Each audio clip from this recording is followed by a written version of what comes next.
Hello दोस्तों, आप सभी का स्वागत है क्लाइमैक्स सिटी पर। सो गाइस, फाइनली हम प्रोमेथेउस मूवी की आगे की स्टोरी जानने वाले हैं, जिसका नाम है एलियन कॉवेनेंट, जो कि 2017 की साइंस फिक्शन हॉरर फिल्म है, जिसे डायरेक्ट किया था रिडली स्कॉट ने। आप सबको बता दूं, अगर आपने प्रोमेथेउस नहीं देखा है तो आप डिस्क्रिप्शन में दिए गए लिंक में जाके देख सकते हैं, ताकि आप पूरी मूवी सही से समझ पाए। प्रोमेथेउस की अगर बात करें तो हमें लास्ट सीन में दिखाया जाता है कि एलिजाबेथ शॉ डेविड के साथ इंजीनियर से अपने सवालों का जवाब जानने के लिए उनके प्लेनेट में जाती है। अब हम इसके आगे देखने वाले हैं, सो मेक श्योर कि आप इसे पूरा देखें। So without wasting any more time, let's get into the movie.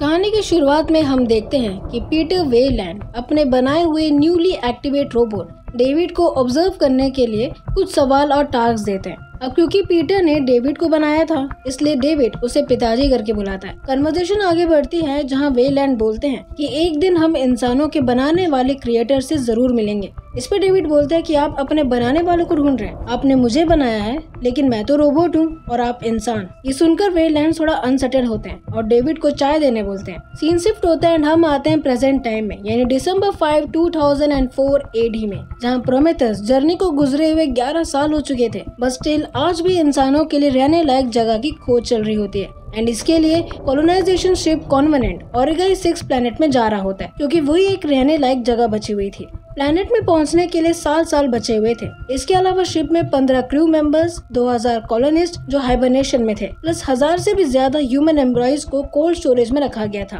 कॉन्वेनेंट ship को मॉनिटर कर रहा होता है रोबोट वाल्टर, जो देखने में बिल्कुल डेविड की तरह दिखता है। वाल्टर सभी क्रू मेंबर्स की जांच खत्म करके ह्यूमन एम्प्लॉइज को चेक कर रहा होता है कि शिप की AI, जिसे मदर का नाम दिया गया था, वाल्टर को इलेक्ट्रिसिटी रिचार्ज करने का रिमाइंड देती है। इस पे वाल्टर सोलर पैनल जैसा इंस्ट्रूमेंट एक्टिवेट करने बोलता है, ताकि सोलर एनर्जी के थ्रू कॉन्वेनेंट शिप में रिचार्ज हो सके। कि अचानक मदर बताती है कि सन के यहाँ से न्यूट्रिनो बर्स्ट हुआ है, जिसकी वजह से शिप में काफी नुकसान होने लगता है। अब क्योंकि वाल्टर अकेला नहीं संभाल पा रहा था, इसलिए वो मदर को क्रू मेंबर्स को जगाने बोलता है। शिप के झटके और मदर की हेल्प से धीरे धीरे सभी उठने लगते हैं, जहाँ हमारी मुलाकात होती है डैनियल से। डैनियल तो उठ जाती है, लेकिन बर्स्ट की वजह से शिप का कैप्टन जेक ब्रैनसन हाइबरनेशन से बाहर नहीं आ पाता, जिसकी वजह से पॉड में आग लग जाती है और बाकी के क्रू मेंबर्स उस पोर्ट को खोलने की कोशिश कर रहे होते हैं, बट इससे कोई फायदा नहीं होता और देखते ही देखते कैप्टन वहीं पोर्ट में जलकर मर जाते हैं। थोड़ी देर बाद हम देखते हैं कि वाल्टर बाकी लोगों के साथ मरे हुए लोगों की बॉडी हटा देता है।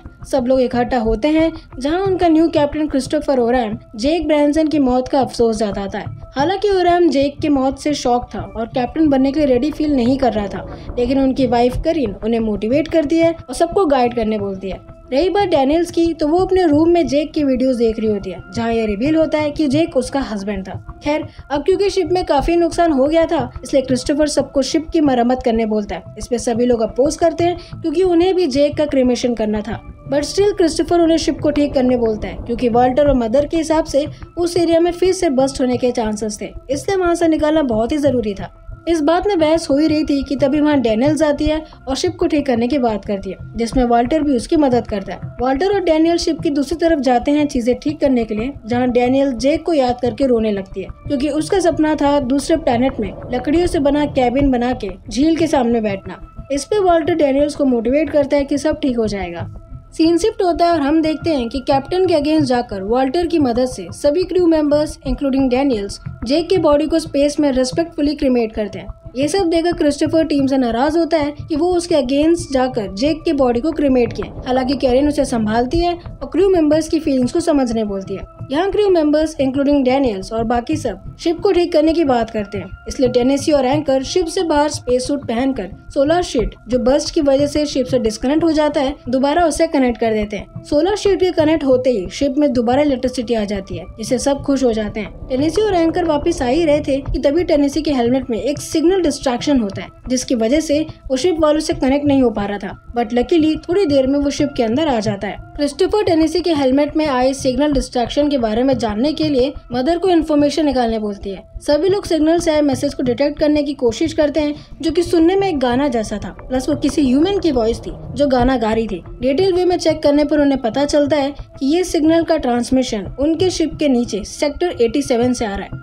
रिक्स, जो one of the crew member था, बताता है कि ये अनजान प्लेनेट रहने के लिए काफी अच्छा है और यहाँ पहुँचने के लिए सिर्फ 6 से 7 हफ्ते लगेंगे। वाल्टर से पूछने पर क्रिस्टोफर बताता है कि ऑरिगाई 6 में पहुँचने में 7 साल और कुछ महीने लगेंगे।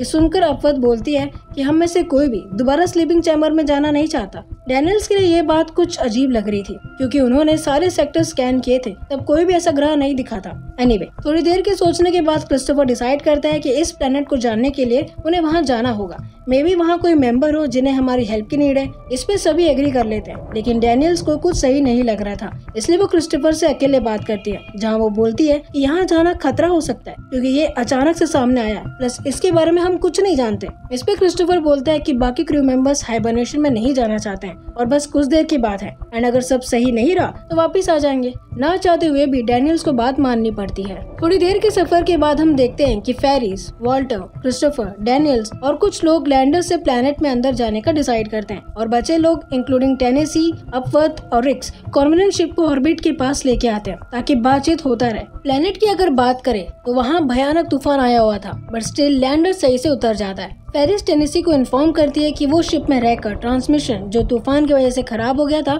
उसे चेक करके ठीक करेगी, एंड बाकी लोग शिप से बाहर आकर उस पूरे जगह को सर्च करते हैं। साथ ही उन्हें गेहूं के खेत मिलते हैं जिससे उगाया गया था। सभी लोग इस बात से क्यूरियस थे, इसलिए वो और भी गहराई में जाने का डिसाइड करते हैं। दूसरी तरफ हम देखते हैं कि फेरिस लैंडर में रहकर टेनेसी से बात करती है और क्रिस्टोफर को बता देती है कि मदर के हिसाब से तूफान और भी बढ़ जाएगा, जिससे वो कनेक्टेड नहीं रह पाएंगे। इस पे क्रिस्टोफर बोलता है कि वो जल्द ही सिग्नल को ढूंढ लेंगे क्योंकि उन्हें पहाड़ों में ट्रीज कटे हुए मिले, विच मीन्स कोई उनके ऊपर से गया है। ये सुनकर टेनेसी और भी ज्यादा परेशान हो जाता है क्योंकि तूफान आने को है और इतनी तेज बारिश हो रही थी जिसके वजह से कनेक्शन सही से नहीं बैठ रहा था। खैर, क्रिस्टोफर, वॉल्टर, डैनियल्स एंड सभी आगे बढ़ रहे होते हैं कि तभी कैरिन बोलती है कि उसे मिट्टी के सैंपल्स चाहिए, इसलिए वो जंगलों के अंदर जाती है जहाँ सर्जेंट लोग के कहने पे लेडवर्ड करीन की हेल्प के लिए चला जाता है। करीन अपना सैंपल ले रही होती है कि लेडवर्ड स्मोक करने के लिए थोड़ा अलग हो जाता है कि अचानक उसका पैर एक अजीब सी चीज में लग जाती है, एंड हम देखते हैं कि उसमें से एक फंगस जैसा बाहर आता है और सीधा लेडवर्ड के कान में घुसकर उसके बॉडी के अंदर चला जाता है। इस बात से अनजान लेडवर्ड करीन की मदद करने चला जाता है। यहाँ सर्च टीम को एक अनजान एयरशिप दिखता है जो बेशक इंसानों की बनाई हुई नहीं थी। वो सभी अंदर जाते हैं जहाँ डैनियल्स को शिप के अंदर शॉ का आईडी कार्ड और उसके हस्बैंड के साथ फोटो फ्रेम मिलता है। डैनियल्स की पूछने पर वाल्टर शॉ के बारे में बताता है। दूसरी तरफ सर्च करते समय हेलेट, जो one of the crew members था,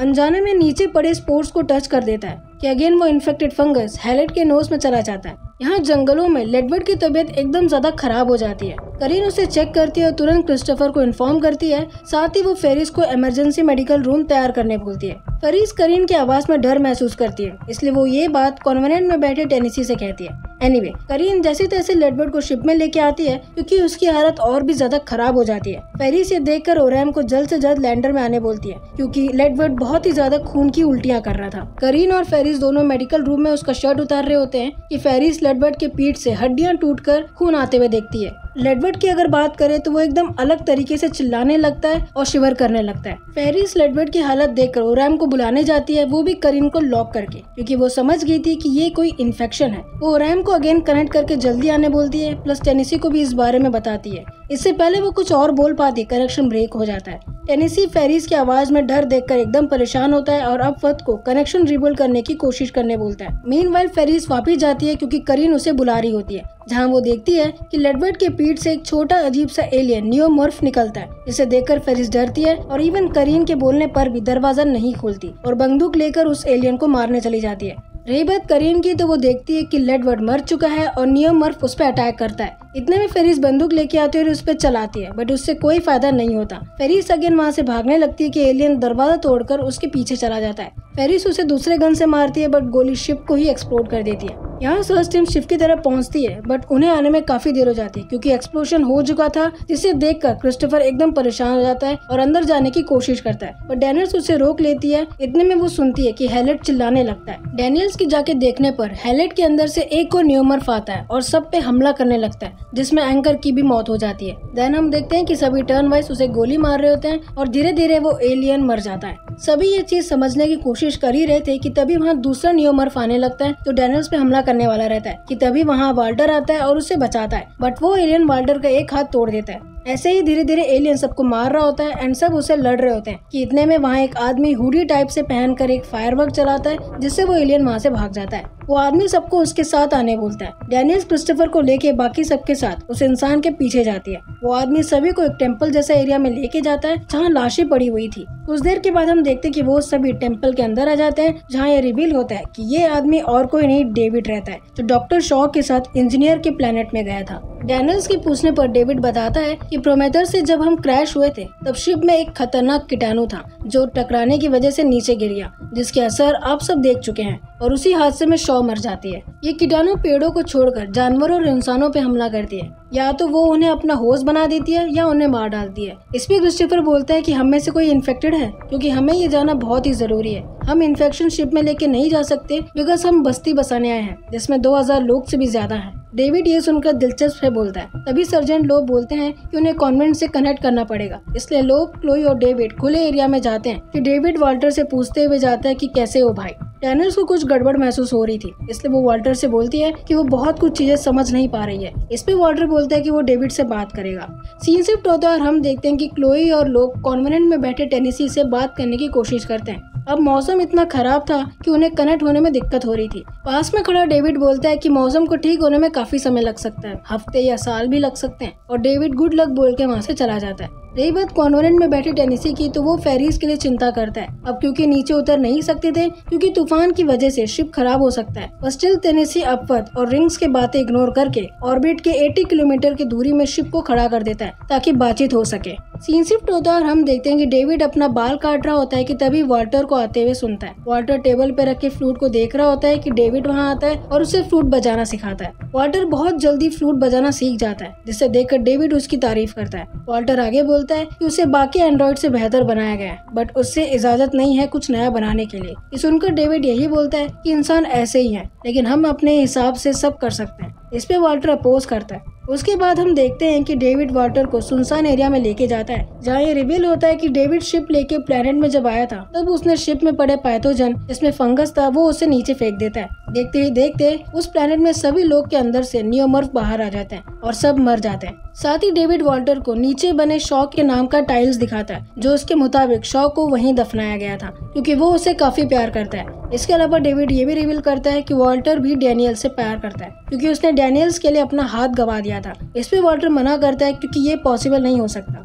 उसी तरफ रोसन तक क्रिस्टोफर से पूछकर फ्रेश होने के लिए चली जाती है। उसके जाते ही क्रिस्टोफर डैनियल से सॉरी बोलता है कि वो उसकी बात नहीं माना और यहाँ इस प्लेनेट में आ गया। इस पर डैनियल्स बोलते हैं कि कोई बात नहीं, हमें बाकी लोगों को बचाना होगा एंड तुम्हारे हौसले की नीड है। यहाँ टेनेसी क्लोई और लोब से कनेक्ट हो जाता है, जहाँ क्लोई उन्हें मदद करने बोलता है क्योंकि कुछ लोग घायल हो चुके थे। उसी तरफ रोसेंटल अपना मुंह धो रही होती है, जो अपने चोट में दवाई लगा रही थी कि तभी वहाँ नियोमॉर्फ आता है और वो भी बड़ा वाला। इससे पहले वो कुछ कर पाती, एलियन उसे मार डालता है। इधर क्रिस्टोफर देखता है कि रोसेंटल अभी तक आई नहीं थी, इसलिए वो उसे ढूंढने के लिए चला जाता है। रही बात डेविड की, तो वो नियोमॉर्फ जिसने रोसेंटल को मार दिया था उससे कन्वर्सेशन करने की कोशिश करता है कि तभी वहाँ क्रिस्टोफर आ जाता है और डेविड को हटाकर उस एलियन को मार डालता है, जिससे डेविड उस पर गुस्सा हो जाता है। क्रिस्टोफर समझ गया था कि डेविड को छुपा रहा है, इसलिए वो उसे सारी बातें बताने बोलता है। यहाँ वाल्टर डेविड के तरीके और उस पर भरोसा नहीं कर रहा था, इसलिए वो उसके कमरे में चेक करने चला जाता है। अगले सीन में हम देखते हैं कि क्रिस्टोफर के क्वेश्चंस के कारण डेविड उसे अपने कमरे में लेके जाता है और रिवील करता है कि उसने ये क्रीचर्स बनाए हैं क्योंकि वो एक्सपेरिमेंट करना चाहता था, जिसमें वो अपना डीएनए और ह्यूमन डीएनए मिलाकर न्यू लाइफ फॉर्म्स बनाया। उसके बाद डेविड क्रिस्टोफर को एक अंधेरे गुफा में लेके जाता है, जहाँ बहुत से एलियन जो अजीब से प्लांट जैसे चीज के अंदर थे।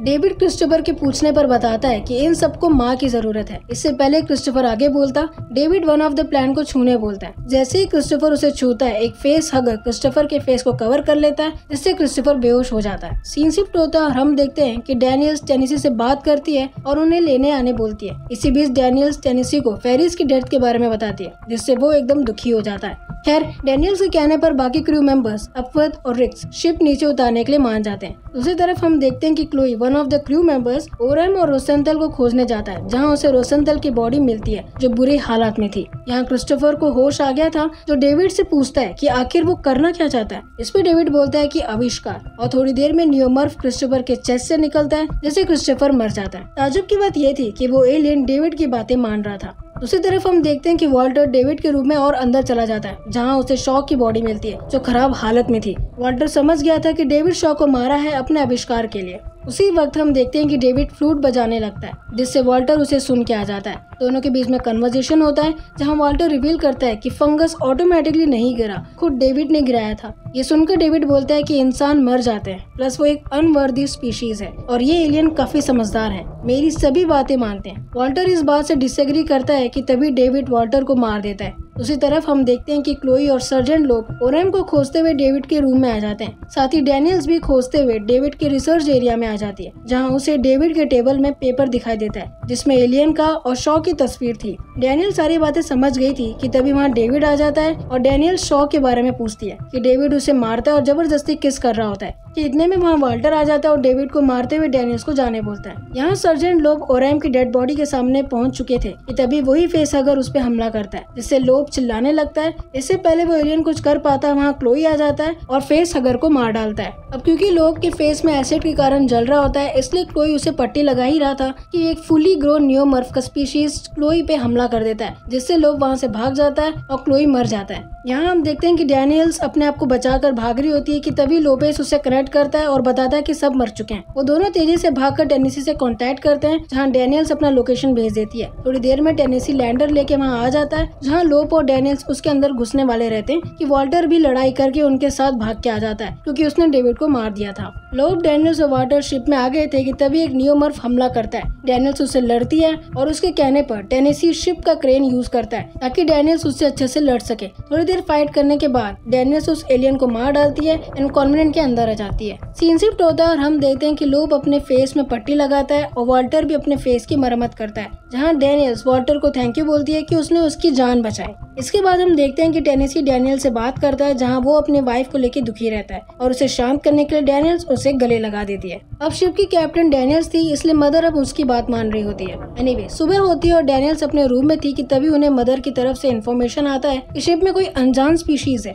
डैनियल्स और टेनेसी भाग के देखते हैं कि वो एलियन लोब के चेस्ट से निकला था, जिससे लोब मरा हुआ रहता है। बिना वक्त गवाए डैनियल्स वॉल्टर से डायरेक्शन पूछते हैं, जहाँ उसे पता चलता है कि वो एलियन अपवर्थ और उसके हस्बैंड रिक्स के एरिया में जा रहा है। मदर अपवर्थ और रिक्स को अलर्ट करने की कोशिश करती है, बट वो दोनों सुन नहीं पाते क्योंकि वो दोनों हाई वॉल्यूम में गाना लगाकर शावर में इंटीमेट हो रहे थे। इससे पहले डैनियल और टेनेसी उससे बचा पाते, वो नियोमर्फ उन दोनों को मार डालता है। डैनियल्स ये सब देख के इरिटेट होती है, इसलिए वो वॉल्टर से कहकर धीरे धीरे एलियन को टेराफॉर्मिंग बे में लेके आ जाती है और खुद टेनेसी के साथ उस बे में चली जाती है। कुछ देर लड़ाई के बाद डैनियल्स स्मार्टली एलियन को बे में रखे सामान में फंसा देती है और स्पेस में बाहर छोड़ देती है। अगले सीन में हम देखते हैं कि कॉन्वेनेंट ऑर्गाई 6 पर अपने सफर दोबारा चालू कर देता है। टेनेसी अपने पोर्ट में जा चुका रहता है और अब डैनियल जाती है। पोर्ट के अंदर जाने के बाद डैनियल्स वॉल्टर से लेक साइड कैबिन की बात करती है, बट अजीब बात ये थी कि वॉल्टर कुछ समझ नहीं पा रहा था। जिसे रिवील हो जाता है कि वॉल्टर के भेस में डेविड था, इसका मतलब वॉल्टर मर चुका है। डैनियल्स बाहर आने की कोशिश करती है, बट कोई फायदा नहीं था और वो सो जाती है। इसके बाद हम देखते हैं कि डेविड अपने मुंह से 2 फेसहगर एम्ब्रियो निकालकर ह्यूमन एम्ब्रियो के साथ कोल्ड स्टोरेज में रख देता है और 2000 कॉलोनिस्ट को इंस्पेक्ट करने लगता है। फिल्म के एंड में हम देखते हैं कि डेविड वॉल्टर बनकर ट्रांसमिशन सेंड करता है कि स्पेस के हादसे में सारे क्रू मेंबर्स मर चुके हैं, सिवाय डैनियल और टेनेसी को छोड़कर। एंड इस तरह हमारी मूवी यहीं खत्म होती है। गाइस, इस पार्ट में काफी सारे सवाल और क्रिएट हो जाते हैं, जैसे कि आखिर शॉ के साथ एग्जैक्टली हुआ क्या था, और सवाल जो उसने पूछा था कि इंजीनियर्स इंसानों को क्यों मारना चाहते थे, कहीं इसलिए तो नहीं कि वो फ्यूचर जान गए थे कि इंसानों के द्वारा बनाए गए रोबोट उनके ग्रह और बाकी ग्रहों को तबाह कर देंगे। खैर, ये सब सवालों के जवाब शायद हमें नेक्स्ट पार्ट में देखने को मिलेगा, बट टिल देन आप वीडियो को लाइक करें, शेयर करें, अपने फैमिली फ्रेंड्स को सब्सक्राइब करें और कमेंट करना मत भूलिएगा। मिलते हैं नेक्स्ट वीडियो में, तब तक के लिए गुड डे।